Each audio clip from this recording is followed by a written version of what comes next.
Hello my freaky darlings. Welcome back. This week I'm travelling back in time to ancient Egypt and exploring an unsolved murder. Who doesn't love a good cold case, right? Anyway, 5,500 years ago, a natural mummy known as Gibelline Man died a violent death. He was found in 1896 at Gibelline, hence his name, about 40 kilometers south of Thebes. He was buried in a shallow pit. His crouched body was wrapped in linen and matting. So at least someone took the time to bury him, even if it was in a shallow grave.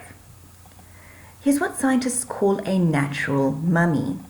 Now, the reason he's called a natural mummy is because he lived in the time before the Egyptians started to mummify their dead, so pre-dynasty. And instead, the hot, dry sand preserved his remains. And now, thanks to modern science, we know how he died. 3D imaging allowed researchers to examine his muscles, bones, teeth, and organs, revealing not only that Gibelline Man was young when he died, about 18 to 20 years old, but that a small cut over his left shoulder blade hid a penetrating wound, probably caused by a pointed weapon of about 1.5 to 2 centimeters width, possibly a copper blade. So it was about that width. So someone got stabby with a really narrow blade. CT scans show that he was stabbed with such force that it damaged his shoulder blade and shattered the rib beneath it, forcing bone fragments into the surrounding muscle tissue and possibly puncturing his lung. And because there were no signs of healing, British museum experts believe this injury was probably fatal.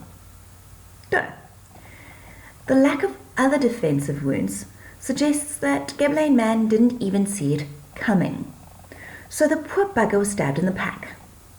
Now that's just rude. But it also makes me wonder about the person wielding the dagger. Who the fuck killed him? It's one of those ancient whodunits. I personally think it was a woman. Probably a lover. Maybe in a jealous rage, or maybe he got a little slap happy for the last time and she decided he would never touch her again. Or he turned his back on her during an argument and she just snapped. Now, he was a young guy, so maybe he was doing something stupid, or maybe he was in a battle or was running away from the enemy. Yeah. The ancient world was a pretty dangerous place, even more so than the most gang-infested places here in South Africa. And trust me, South Africa is not for sissies. Now, the possibilities of who killed him are endless and fascinating. Also makes me wonder who buried him. Was it the person who killed him? Did they bury him with the mat and linen to get rid of evidence? Or was it a family member? Who do you think killed him?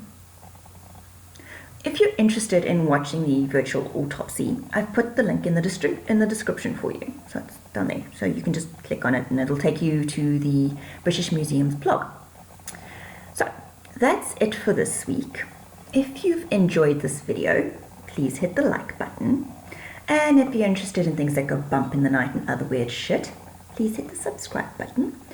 And if you've read any of my books and enjoyed them, be a freaky darling and leave a review wherever you bought it. Pretty please, with a cherry on top. A chocolate-coated cherry, if you're really nice. Now, thanks for watching, and until next time, stay safe, stay healthy, and don't let the monsters out there, whether they're human or something else, get you. And for the love of whatever you hold holy, don't fart in the beast that lurks under your bed's face. That's a surefire way to piss it off. It's also kind of rude. Anyway, I thought that was funny. Anyway, see you next week.